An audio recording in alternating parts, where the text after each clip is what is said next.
반갑습니다. 여러분, 우리가 신앙생활 하시다 보면은 많은 체험을 가지게 됩니다. 그런데 이제 이 기독교 세계를 체험하지 못한 그러한 사람들은 나름대로의 기독교에 대해서 폄하하는 말을 하기가 쉽습니다.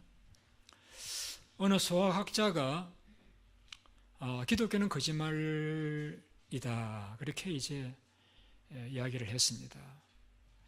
그 말을 듣던 뉴턴이라고 하는 물리학자가 난 당신이 수학을 강의하면은 내가 당신 말을 주의 깊게 듣겠는데 당신이 기독교에 대해서 하는 말은 제가 받아들일 수 없습니다.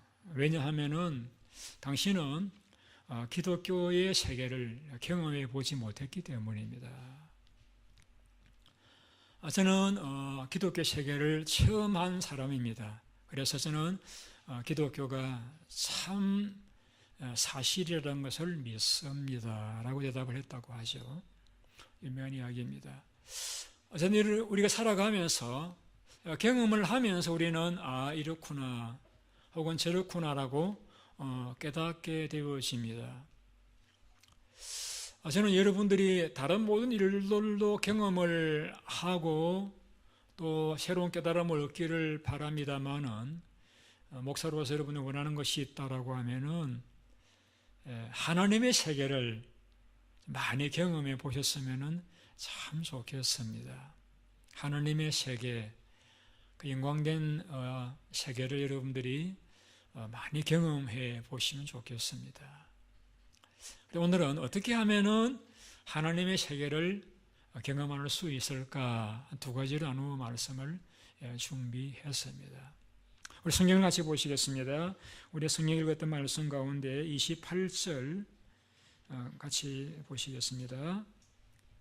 이 말씀을 하신 후 8일쯤 되어 예수께서 베드로와 요한과 야고보를 데리고 기도하셔 산에 올라가사, 산에 뭐하러 가셨다라고요? 등산하러요? 기도하시러 산에 올라가셨다라고 했습니다. 또 우리 29절도 같이 읽어보시겠습니다. 29절 시작. 기도하실 때 용모가 변화되고 그곳이 휘어져 광채가 나더라. 여러분, 이 성경은 누가복음입니다. 여러분, 성경 가운데 이 복음서라는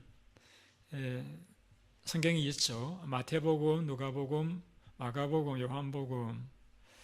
발음을 잘 하셔야 됩니다. 복음이 아니고 복음, 복된 소리라는 말인데, 이 복음서들은 공통적인 점이 예수님의 생애를 기록한 책입니다. 다른 성경은 서신서이고 편지들인데 또 예언서인데, 이 복음서들은 예수님의 생애, 어디에서 누구를 만나서 어떤 일을 행하고 어떤 말씀 하셨는지 생애를 기록한 책들이에요. 그런데 예수님의 삶을 보고 기록한 책들이면 내용이 다 동일해야 되잖아요, 그죠? 그런데 내용이 조금씩 달라요. 이거는 이제 성경이 틀려서 다른 것이 아니고 그 성경을 기록한 복음서의 저자들이 다 달라서 그렇습니다.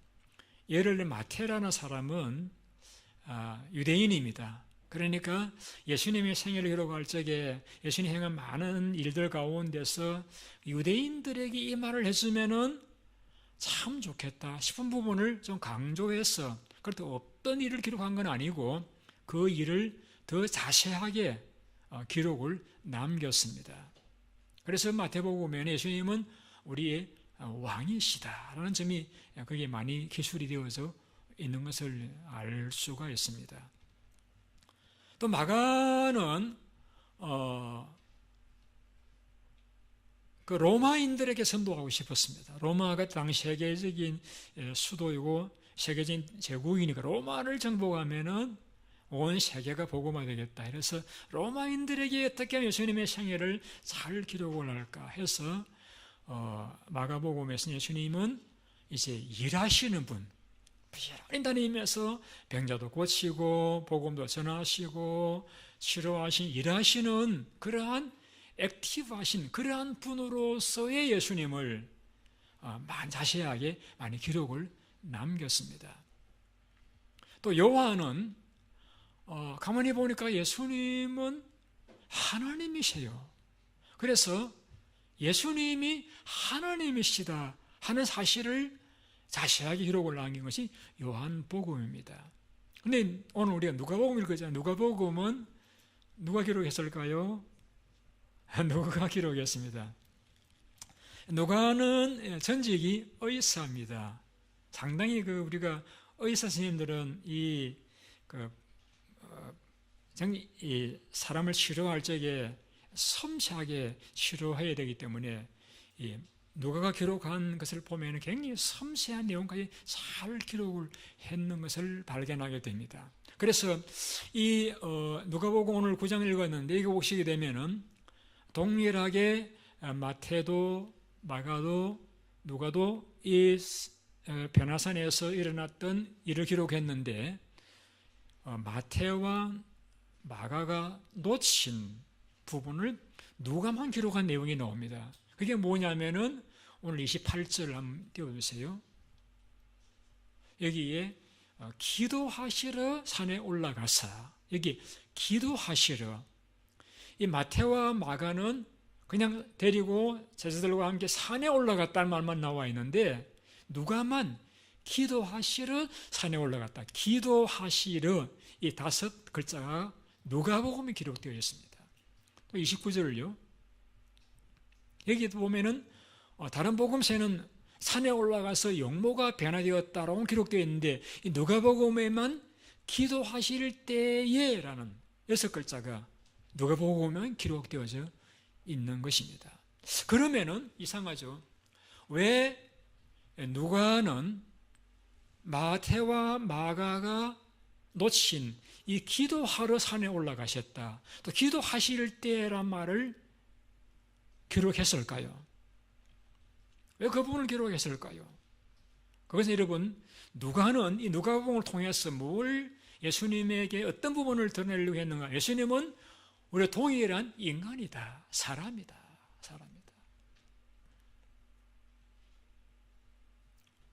우리가 사람이 하나님과 다른 점이 있다라고 하면은 사람이 겪는 사람만의 고통들이 있잖아요.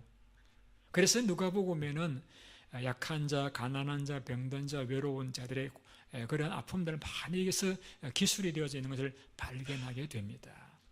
그래서 예수님의 그 성품 가운데 예수님은 우리 동일한 사람이시다, 눈물을 흘리시는 분이시다라고 하는 그러한 점이 많이 강조가 되어져 있기 때문에 여기에서 기도하실 때 또 기도하시르라는 말을 기록한 것은 예수님이 우리 동일한 사람이다. 그러면 사람이라는 말과 기도하러 올라갔다는 말과 어떤 관련성이 있기 때문에 사람이라는 점을 강조하기 위해서 기도하러 혹은 기도하실 때라는 말을 썼습니까? 여러분, 사람은 기도합니다. 사람은 기도합니다. 내가 사람인 줄 아는 사람은 하나님 앞에 기도합니다. 내가 하나님이 아니고 내가 미천한, 연약한, 제한된 인생인 걸 아는 사람은 하나님 앞에 무릎을 꿇고 하나님의 자비와 긍휼을 구하게 됩니다.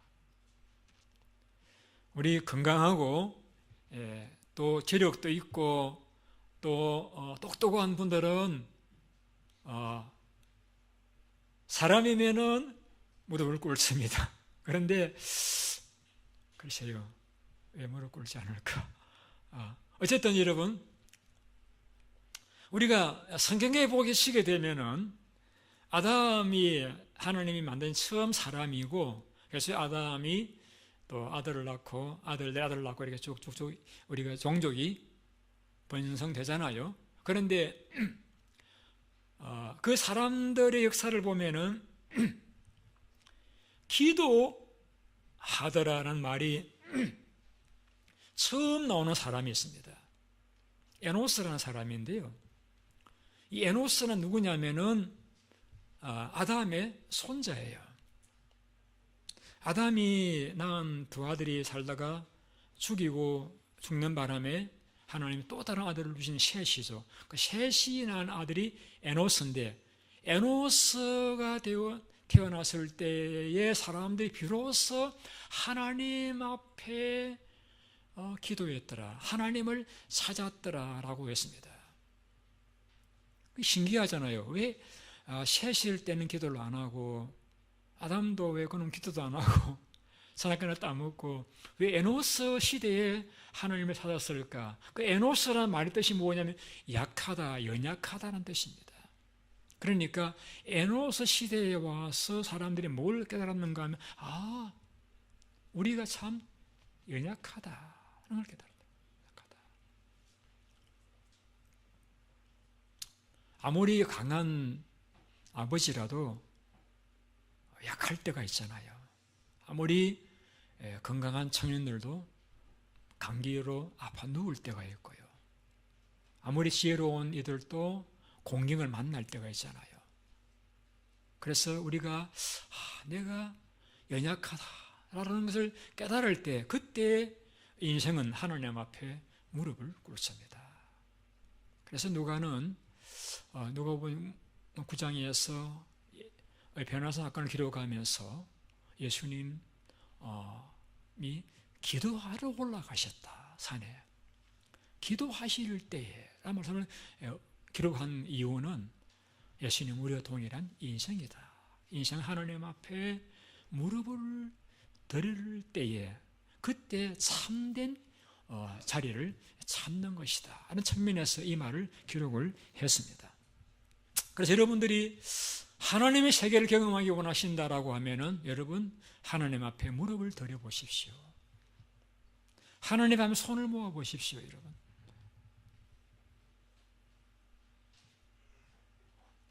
여러분, 이미 예수를 믿으시는 저와 여러분들의 마음 속에는 하나님이 들어와 계십니다.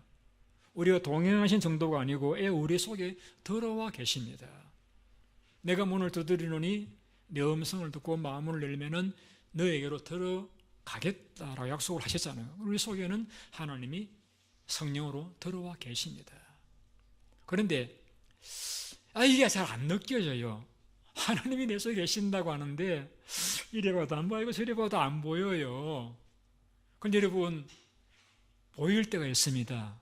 언제인 줄 아십니까? 여러분, 하나님 앞에 머리 숙이시면은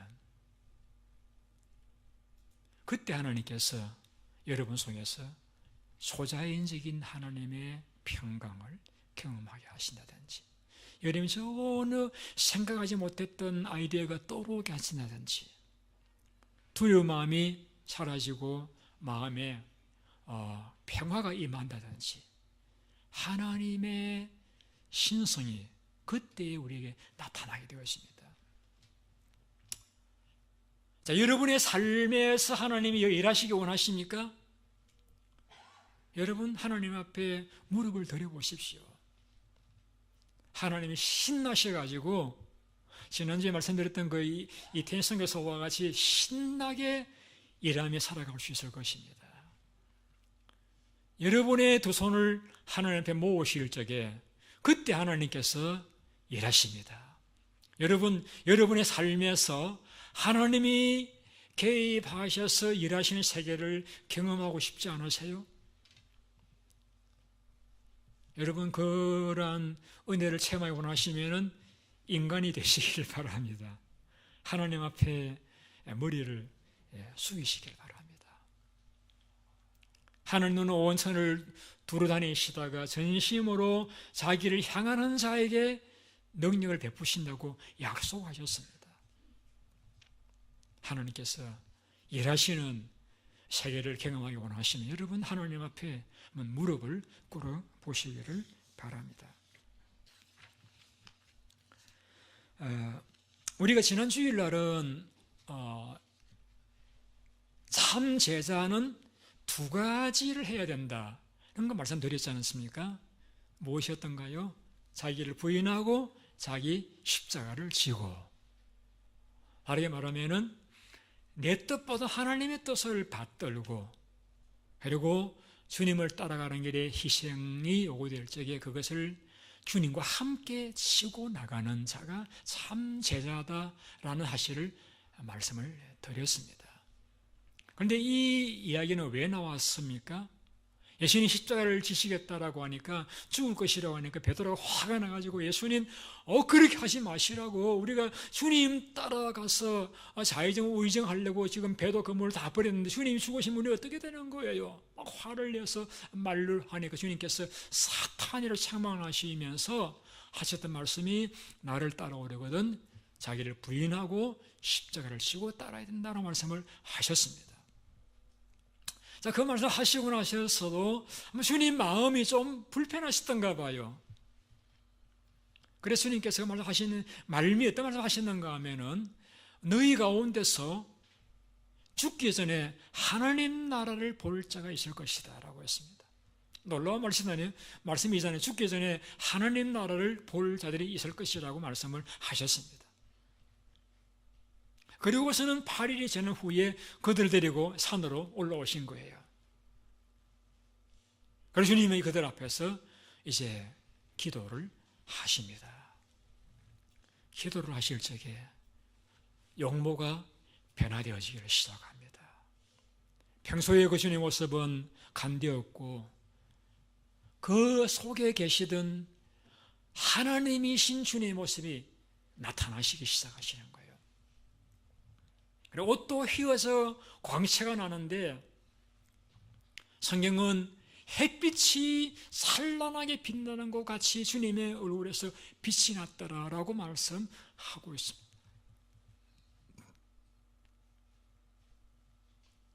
주님이 기도하실 적에 주님의 용모가 변화되셨습니다.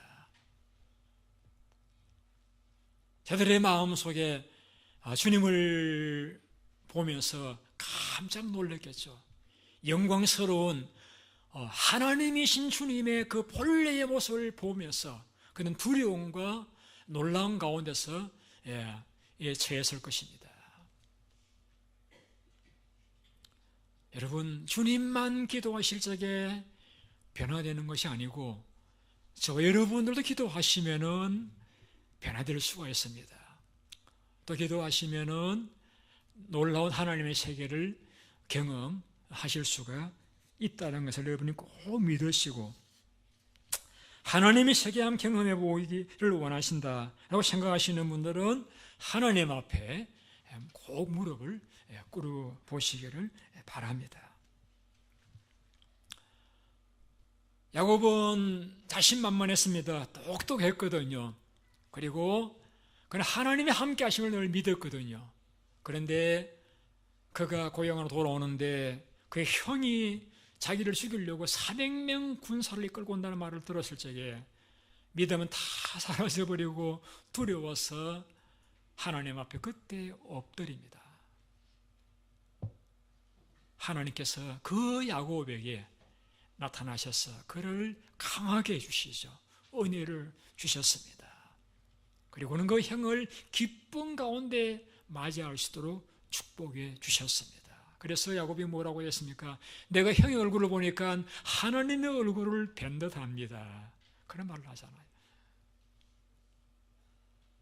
하나님 앞에 엎드리니까 하나님께서 그 겁쟁이 야곱의 마음이 담대하게 변화되어서 형과 다시 화해할 수도 축복해 주셨습니다.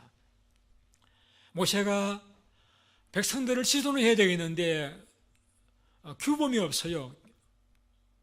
법이 없어요. 어떻게 해야 될지 몰라요. 그래서 저는 시내산에 올라가 하나님 앞에 40일을 엎드려서 하나님의 인도와 말씀을 구했습니다. 그때 하나님께서 구름 가운데 그에게 십계명이라고 하는 놀라운 말씀들과 또 많은 율법들을 주셨습니다. 언제요? 하나님 앞에 엎드릴 적에. 그래서 오늘 유대인들이 가장 존경하는 율법의 대명사와 같은 모세가 될 수가 있었던 것입니다. 하나님 엎드리면은 하나님께서 우리의 삶이 어떻게 살면은 바른 길인지, 하나님이 원하시는 길인지를 깨달을 수 있는 지혜를 주실 것입니다. 엘리야, 그는 그의 소원이 하나님의 하나님 되심을 그 세계에 드러내고 싶었습니다. 그래서 갈멜 산에다가 바알 선지자와 아세라 선지자를 불러 모아가지고, 자, 너희 신이 하나님이면은 우리가 너희들이 믿는 그 바알을 내가 믿을 것이고, 내가 믿는 하나님이 여호와가 하나님, 너희들이 하나님 믿을 것이다. 자, 우리가 우상 제물을 놓고 하늘에 불이 떨어지면은 그 신이 참신이다라고 해서 대결을 했습니다. 이 엘리야의 마음속에는 하나님을 드러내어 놓고 싶은 소원이 있었던 것이죠. 그는 하나님 앞에 간절히 기도했습니다. 부르짖었습니다. 그때 하늘에서 불이 내려와 가지고 불덩이 떨어져 가지고 제물을 다 태움으로써 하나님이 하나님의 되심을 온 세상에 드러내시는 영광된 일을 나타내어 주셨습니다.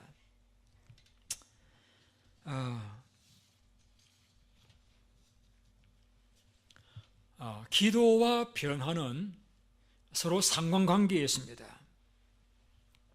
기도하면은 변화가 일어납니다.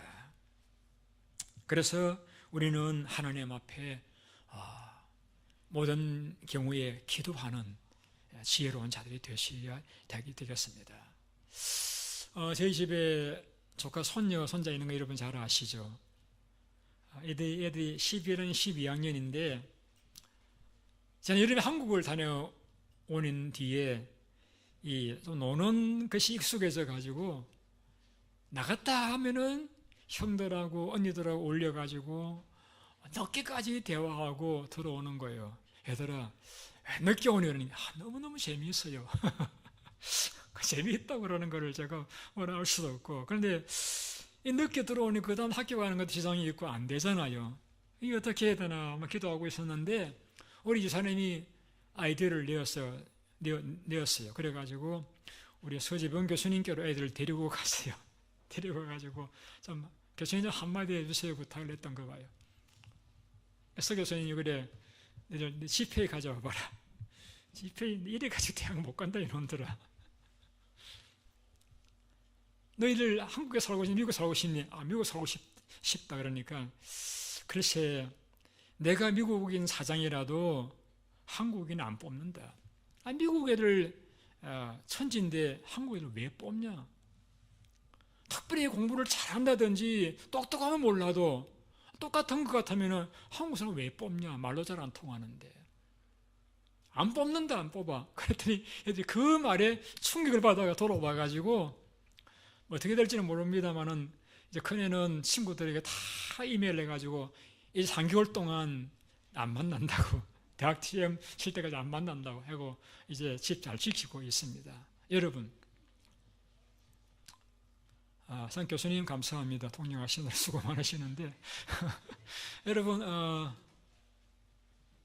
참 저거 애기들하고 싸울 수도 없고 화를 낼 수도 없고, 그렇다고 그걸 다 부모의 고자질할 수도 없고 참 답답했는데, 그렇게 또 교수님 도와주셨고 또 저는 기도했고 하나님께서 은혜를 주셨습니다.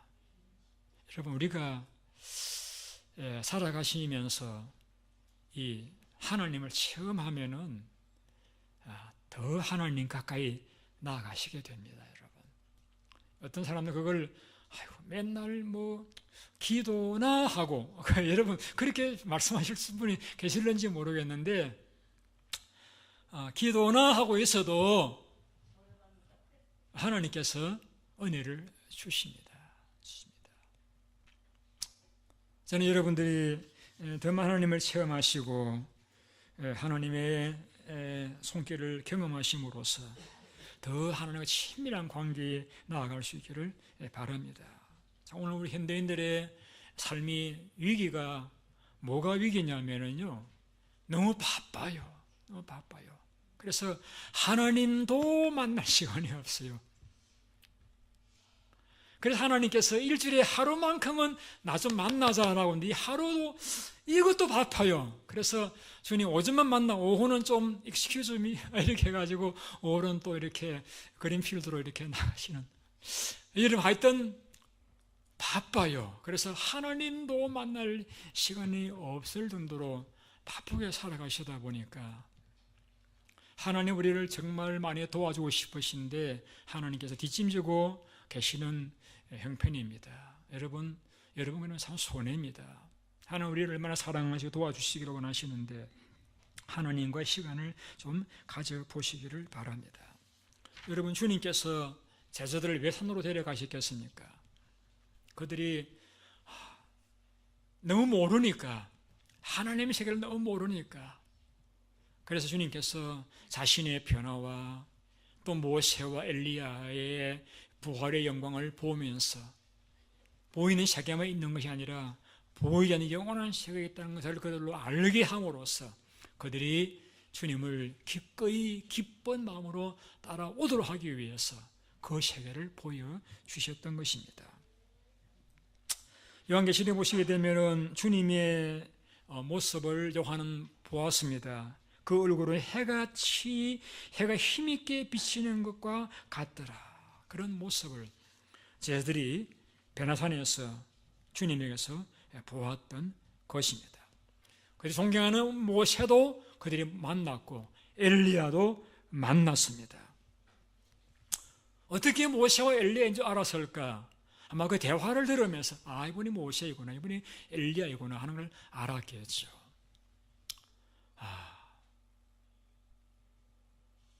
저도 그러한 자리에 한번 들어가 보시면 참 좋겠습니다.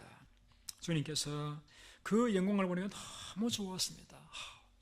예수님의 놀라운 그 모습, 모세가 여기 계시고 엘리야가 여기 오셨고, 이야, 너무 좋다, 너무 좋다.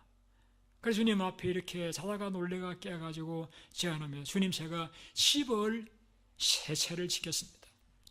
한 채는 주님이 거기에 계시고, 한 채는 모세가 계시고, 한 채는 엘리야가 계시기를 바랍니다. 여기 그냥 우리 여기 그냥 사십시다. 여러분, 그런 순간 있잖아요. 기도하시거나 은혜를 받으셔서 그 감동이 올 적에 그 순간을 벗어나고 싶지 않는 그런 때가 계시잖아요, 여러분. 너무 좋으니까. 그래서 그곳을 떠나기 싫어가지고 여기에 가서 그냥 함께 있읍시다. 근데 그렇게 말하고 있는데 자기도 말하면서 내가 무슨 말하는지도 몰라요. 그런데 그 갑자기 빛난 구름이 오더니 그들을 덮었습니다. 성경을 보실까요? 실제 그러했는지요? 33절 4절 같이 보시겠습니다. 그 사람이 떠날 때 베드로가 예수께 여짜오되 주여, 우리가 여기 있는 것이 좋사오니 우리가 초막회사를 지을 때 하나는 주를 위하여, 하나는 모세를 위하여, 하나는 엘리야를 위하여 하사이다 하고 자기가 하는 말을 자기도 알지 못하더라. 같이 읽죠. 이 말을 처음에 구름이 와서 그들을 덮는지라 구름 속으로 들어갈 때 그들이 무서워하더니. 여러분, 구름은 구약에서 하나님의 임재를 상징했습니다. 그래서 성전을 완성했을 적에 구름이 덮었습니다. 그것은 하나님, 그리고 하나님의 영광이 임했다라고 성경은 말씀하고 있습니다. 모세가 시내산에 하나님을 배웠을 적에 구름이 모세가 있는 그 시내산을 덮었다라고 말씀하고 있습니다. 그래서 이 구름이 임했다는 것은 하나님께서 그 자리에 오셨다는 것입니다. 오시 하나님께서 그들에게 이렇게 말씀하십니다. 35절요. 같이 읽습니다. 구름 속에 소리가 나서 이르되 이는 나의 아들 곧 택함을 받은 자니 너희는 그의 말을 들으라 하고. 여러분, 여러분이 하나님의 세계를 경험하기 원하십니까? 하나님 말씀을 한번 순종해 보십시오.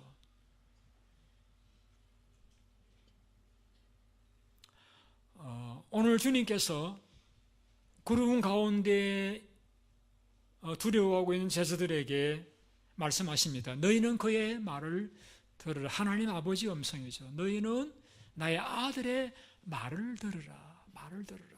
뭐라고 말씀하셨습니까?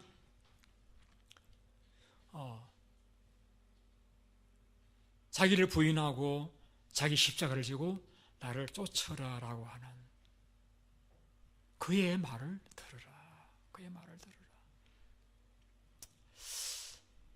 들으라. 종종 이제 아이들이 그런 말을 하죠. 하나님 보여주면 믿겠습니다. 그런 말을 하죠. 그런데 여러분, 참 저도 하나님 보여드리고 싶어요. 하나님을 우리가 눈으로 볼 수 없잖아요. 그런데 하나님 볼 수 있는 방법이 한 가지 있습니다. 하나님 말씀을 순종하면은 하나님을 볼 수가 있습니다. 밤새도 고기를 잡았던 베드로에게 주님이 말씀하십니다. 깊은 데로 가서 그물을 던져 고기를 잡아라. 밤새 고기를 잡았지만은 한 마리 잡지 못했던 베드로, 이제는 그물을 걷고 그물을 씻고 집에 들어가려고 하는데 피곤한 시간인데 예수님께서 베드로에게 배도 빌려달라고 하시더니 이제는 깊은 데로 가서 그물을 던져라고 하시니까 참 성가시기도 하고, 도대체 목수로서 예수님이 바다를 뭐 아시기나 해 하는 그런 교만한 마음 들었지만은 이렇게 대답합니다. 내가 밤새 고기를 잡은 것이 없지만은 주님 말씀하시니 그 말씀에 내가 순종해서 그물을 내리겠습니다 라고 그물을 깊은 데 같은 데 설치 많은 고기가 잡혔습니다. 여러분, 업으로서 소원은 많은 고기를 잡는 것입니다. 많은 고기를 잡았습니다. 여러분 어떻게 반응 보이시겠습니까? 할렐루야 뭐 그러지 않겠어요? 야 요한아 내 고기를 많이 잡았다. 여보 기다려라 고기가 잡혔다. 그렇게 반응을 보일 수 있지 않겠어요? 그런데 성경은 어떻게 말씀하고 있는가 하면 그 많은 고기 잡혔을 적에 갑자기 베드로가 무릎을 주님 앞에 꿇고 주님 저는 죄인입니다. 저를 떠나십시오. 아니 왜 할렐루야도 하지 않고 왜 마누라 찾지 않고 요한 잡지 않고 왜 저는 죄인입니다라고 고백을 했습니까? 그때에 베드로는 예수님에게서 하나님을 발견한 것입니다. 예수님은 하나님이시다. 하나님이시다. 어부인 나도 모르는 물고기 속에 바닷속의 물고기는 어떻게 아셨느냐? 그분 하나님이시다. 그렇다라고 하면은 내가 지나간 삶의 저는 죄까지 다 아실 것이다 생각하니까 그는 있을 수 없어서 주님 앞에 무릎을 꿇고 나는 죄인입니다. 나를 떠나십시오. 말씀을 순종했을 적에 그는 하나님을 본 것이죠. 이런 스토리가 복음서에 많이 나오잖아요. 가나온의 잔치에 포도주 떨어졌습니다. 마리아는 예수님에게 부탁했습니다. 그리고 하인들에게 예수님이 뭐라고 하시든지 다 그대로 하라고 지시했습니다. 예수님께서 하인들에게 발 씻을 물을 담는 항아리에 물을 채우라고 했습니다. 떠다가 채웠습니다. 이번에는 그 떠다가 포도주로서 하객들에게 나누어 주라고 했습니다. 아니 발 씻을 물인데요 하는 마음에 들었지만 주님 마리아가 그렇게 예수님 뭐라고 하시든지 그대로 하라고 했기 때문에 알겠습니다라고 발 씻을 물을 떠다가 하객들에게 주었는데 그 가는 동안에 물이 포도주로 변화되는 화학적 변화가 일어나면서부터 맛있는 포도주가 되어서 하객들은 물로 된 포도주를 마시면서 기뻐하는 역사가 일어나잖아요. 언제 기적을 경험합니까? 하나님 말씀을 순종하면 하나님을 경험하게 됩니다. 여러분 하나님을 경험하기 원하시면 하나님 말씀 여러분의 그 작은 마인드로 재지 마시고 한번 순종해 보십시오. 그리고 하나님을 경험하십시오. 그래서 하나님이 없다고 말씀하는 시대에 하나님 계신다. 내가 경험해 봤거든 라고 말씀하실 수 있는 여러분이 되시기를 바랍니다. 주님께서 제자들을 그 산 위에 하나님께 올라갔을 때 하나님 말씀하십니다. 너희는 그의 말, 그가 누굽니까? 예수님의 말씀을 들으라, 순종해라. 그 순종해라 말씀이 무엇입니까? 주님께서 그들에게 오셔가지고 두려워하지 말라. 우리가 내려가자. 산 있고 싶은데 아니다. 내려가야 돼. 내려가 봤다. 한 아이가 귀신 들린 아들을 데리고 와서 고치려고 하는데 고치지 못해서 고통당하는 현실을 경험하게 됩니다. 그들을 치료하시고 고쳐주셨습니다. 주님, 여러분을 땅에 사시게 하신 것은 여러분이 하셔야 할 일이 계시기 때문에 살게 하신 것이지, 여러분이 건강하셔가지고 젊으셔가지고 살아 계신 건 아니에요, 여러분. 그리고 우리는 하나님께서 내게 하라고 하신 일을 내가 순종해야 됩니다. 그 일을 하라고 우리를 이 땅에 보내신 것이고 살두신 것이잖아요. 그것이 내가 나를 부인하는 것이고 내가 나의 십자가를 지는 것입니다. 순종하며 살아가면은 하나님의 놀라운 일들을 경험하게 되어질 것입니다. 제가 한 가지 예화를 드리고 설교를 마치려고 합니다. 중국의 선교사 이야기를 지난번에 들었는데요. 중국에 많은 그 소수 민족이 있습니다. 그 중에 리소스족이라고 하는 종족이 있는데 그 종족을 선교하기 위해서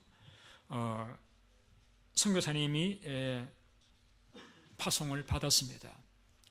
이 프레시아라고 하는 선교사님이 그 종족 선교를 앞두고 하나님 앞에 기도했습니다. 하나님, 제가 어떻게 하면은 이 종족을 선교할 수 있겠습니까? 이 종족은, 이 리수스라는 종족은 큰 산을 인해서 이제 북쪽과 남쪽에 나누어 이제 거주하고 있었습니다. 근데 하나님의 음성을 그가 들었습니다. 내가 오전에는 그 남쪽에 살고 있는 남쪽 지방의 리소스 종족을 위해서 기도하고, 오후에는 그 북쪽 지역에 있는 사람들의 가서 전도하라고 했습니다. 그래서 그는 매일 오전에는 오전 내내 그 남쪽에 있는 종족을 위해서 기도하고, 오후에는 북쪽 지역을 다니면서 전도했습니다. 한 10년이 지나가면서부터 한 100여 명이 모이는 이제 교회를 세웠습니다. 그러는 어느 날 한 번 시장에서 남쪽에서 올라온 그 한 종족 사람을 만났습니다. 기도했기 때문에 반갑기도 하고 해서 그에게 복음을 전하고 성경을 가르치고 세례를 주었습니다. 그리고는 어떻게 복음을 전하는지도 가르쳐 주었습니다. 가서 전도하도록 부탁을 했습니다. 그리고는 헤어졌어요. 그리고 또 수년이 흘러갔습니다. 나중에 그가 남쪽 지방을 가보았을 적에 놀라웠던 것은 10년 동안 북쪽에 다니면 전도한 사람은 100여 명 불과했는데 남쪽에는 만여 명의 사람들이 예수를 믿는 놀라운 결과를 목격을 할 수가 있었다고 합니다. 그분이 한 말씀이 이것입니다. 하나님의 일은 내 힘으로 하는 것이 아니라 하나님의 권능으로 하는 것임을 알았다. 그리고 이 말을 남겼습니다.